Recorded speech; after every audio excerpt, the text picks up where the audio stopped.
Odasanan zalatti jalalaan waliin bulee kan dharaaf hin dhaabbanne amanaaf cubbuu nyaate kan hundumaa danda'u dunda firratti baate saba garaa bal'atu saba garaa galaanaa ururuu lammii kiyya goota irreecha baana jira. Artistoonni ogguma takka illee ergaa uummata biraan gahuu fi uummata bira tursiisuu keessatti qooda cimaa qaban osoo ana qofa illee ta'in keessattuu gara sirbaatti fakkeenyaaf yoo ilaalle hawaasa tokko keessatti fiilmiin barbaachisaadha. Ispoortiin barbaachisaadha. Akkasumallee kitaaba barreessuunis barbaachisaadha. Jibbinus jaalanus immoo sirbi caalatti barbaachisaadha.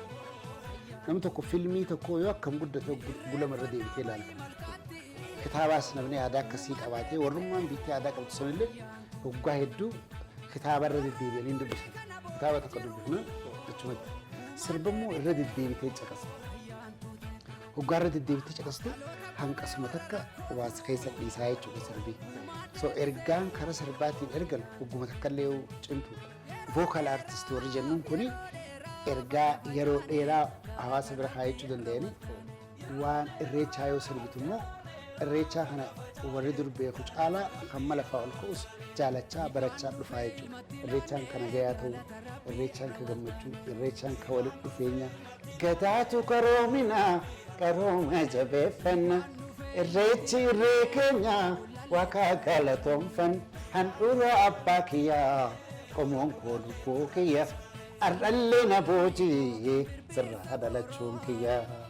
Irreecha kanarratti sadarkaan isaa akka inni guddatuuf gaheen inni guddaa qaba. Hayyoon artistoonni dhaloonni ammaa kun baay'inaan waa'ee irreecha kana ibsuu keessatti baay'ee akka inni babal'atuuf gahee guddaa taphataniiru artistiin keessatti hojjetu.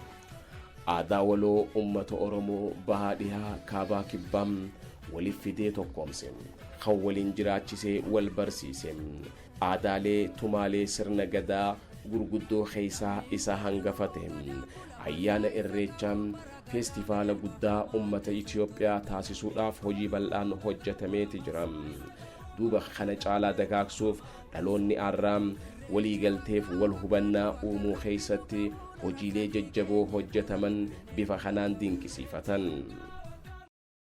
Amma irreechi kan Oromoo qofaatiin kan sabaa sablammootaa ta'eera, kan biyyaa ta'eera. Anam fuula duratti immoo kan Afrikaatiif kan addunyaa gochuuf itti deemaa jirra. Kanaaf irreechi sadarkaa sadarkaadhaan guddataa itti deemaa jiru. Bara kana gara miiliyoona 10 hirmaate. Bara itti aanu dachaa karaatti dhufa. Oromoon immoo malkaa isaatti ol ga'uun sabaaf sablammoota ijaarsa amma adeemsa mootummaan ijaaraa jiru. Federaalizimii jedhaman kana keessaa Oromoo keessatti kan jiru. Oromoo keessaa immoo irreecha keessatti mul'ata jechuudha. Irreecha keessatti agartan Walaayittaa yoo sirbu argitaniimti. Sidaamni yoo sirbu, Kambaataa yoo sirbu, Amaartaa yoo sirbu, Alaabaa yoo sirbu argitaniimti. Faranjoota illee agartanii warra Keeniyaa irraa dhufa yoo sirbu. Federaalizimii kana caalee jira. Kiyya malee hin ta'u kiyyummaan qabu keenya. Oromoon sooshabil waan ta'eef uummata dhufu nagaa waan simatuuf namni cinqamee dhufuu hin qabudha.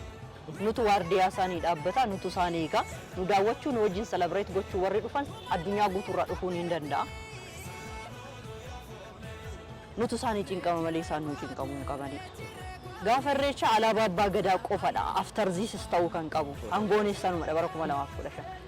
Ammataan nukkuu jiraachuu danda'a. Gadaadha akka sirna gadaati. Tumaa sirna gadaa gaggeessina malee labsii miti. Bifa abbootiin gadaa kallattii kaa'an eegnee tumsa goonee kabajna irreecha keenya. Malee mootummaan sagantaa wayii nu qopheesse yookaan akka mootummaa sagantaa wayii qopheessineen dhufanii barreessuu, dhufanii nu wajjin gammaduu, nu wajjin sirbuu, nu wajjin uffachuun hin danda'amaadha. Big festival gaafa Afrikaa keessatti festivaala guddichaadha. Hirmaattonni isaa miiliyoonota. Color variation hin jiru, religious variation hin jiru. Namni irreecha deeggaru jaalatu gammadu hundi dhufee irreecha nu wajjin hin kabaja jechaadha. Har'arra ayyaana irreechaa feestivaalii Afrikaa taasisuudhaaf hojiin hojjetamaa jira. agarsiistuu tokkummaa Oromootni biyya keessaa qofa osoo hin ta'in biyya alaa itti hirmaatan sabaa sablammootni biyya teenyaa ayyaana guddaa Oromoo kana miidhagsuudhaaf qooda fudhachuudhaaf waliin jireenya agarsiisuudhaaf kan ittiin hirmaatan aadaa gaarii ummata keenyaati jechuudhaan akkanaan himan. Oromoon jaalataadha, Oromoon hammataadha, Oromoon moggaafataadha, Oromoon ka ofii godhataadha sirna gadaatitti waan buluuf kanaafuu hawaasni sabaaf sablammiin hedduu irreessa kanarratti hin hirmaatu. Darbee olloonni keenyallee jaalala Oromiyaa qabu, jaalala Itoophiyaa qabu. Ollaan keenya amma hoggattoo barbaadde Sumaalee, Sudaan irraa biyyoota alaatii hin dhufu. Keeniyaarraayis inumaa jilli tokko bara kan dhufee jira.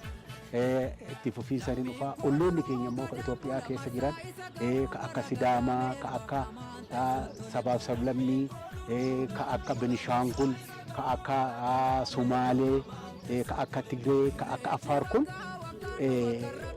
miira o'aadhaan hamilee cimaadhaan ayyaana kanarratti argama.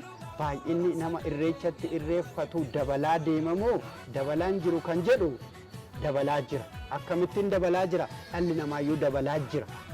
Namniyyuu irreechi galee fi irreechi nageenya ta'uusaa baree saba biraa dabalatee kaleessa Oromoo qofatu irreeffachaa ture. Oromoo keessaa iyyuu isa kam? Oromoo Tuulamaa qofa sirnaa fi amantiin idda addaan cite. Sana booda gaafa jabaate kunnoo amma Cinaaqsan, kunnoo amma Beegiit, kunnoo Keeniyaa keessaa amma Mombaasaatti dhufee danduu irreeffachuu jalqabe jechuudha. Kanaaf irreechi kun namni irratti hirmaatu dabalaa deema yoo jennu ragaa akkasii lafa kaa'uu dandeenya jechuudha. Irreechi siyaasas miti.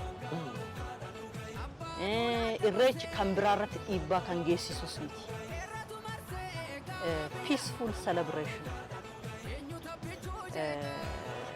Waliin jireenya sabaa fi sablammootaas ni labsa. Tumaalee sirna gadaa keessaa inni tokko abbaa sa'aa, abbaa caffee kan jedhamutu jira. Tumaa keessatti jechaadha. Abbaa caffee jechuun abbaa lafa sanii jechaadha. Abbaa qe'ee sanii jechaadha. Abbaan caffee yoo raawwii isaa istiraakcharii isaa keessatti yoo raawwatu namooti caffee san keessa jiran ardaar sanirra jiran hunda nagaatiin akka isaan jiraatan abbaan duulaa moo eegumsa godha. Eenyummaaf maalummaa ummata Oromoo agarsiisuu keessatti ayyaanni irreechaa qooda olaanaa qaban. Duudhaa ganamaa ummata Oromootiin sirni gadaa qabeenya guduunfaa ummata Oromoo akka tahee ni beekama. Irreechi ayyaana galateeffannaaf kadhannaa yoo ta'u, irreechi ayyaana hariiroof nageenya ummata jiruu kan ifatti itti agarsiisudha. Irreechi waltajjii ummanni Oromoo bahaa dhihaa kaabaa kibbaa giddu galeessa biyyaatti walitti dhufanii kan ittiin wal arkan akka tahee ni beekama. Tumaalee sirna gadaa jajjaboo keessaa hangafatee ayyaanni irreechaa Oromoodhaaf mallattoo sabboonummaa isaatiin. Irreechi dhalootaan gahaa kunnoo umrii waggoota 3,000 ol lakkoofsisaa nama jaharraa hanga nama miiliyoona 10,000 hirmaachisaa har'arra gaheeti jira. Oromoon har'aas dhaabbatee hegeree isaa ijaaruudhaaf qulqullina irreechaa tiifatee Oromoon garaagarummaa keessatti tokkummaa isaa cimsatee aadaa waloo isaa dagaagsifate mariidhaan gabbifate ilaaf ilaameedhaan wal dubbate kunnoo nageenyummaa irreechaa tiisee falaasama irreechaa gadaa duudhaalee safuu ijaarsa biyyaatiif oolchu tokkummaa fi waliin jireenya isaa ittiin agarsiisu.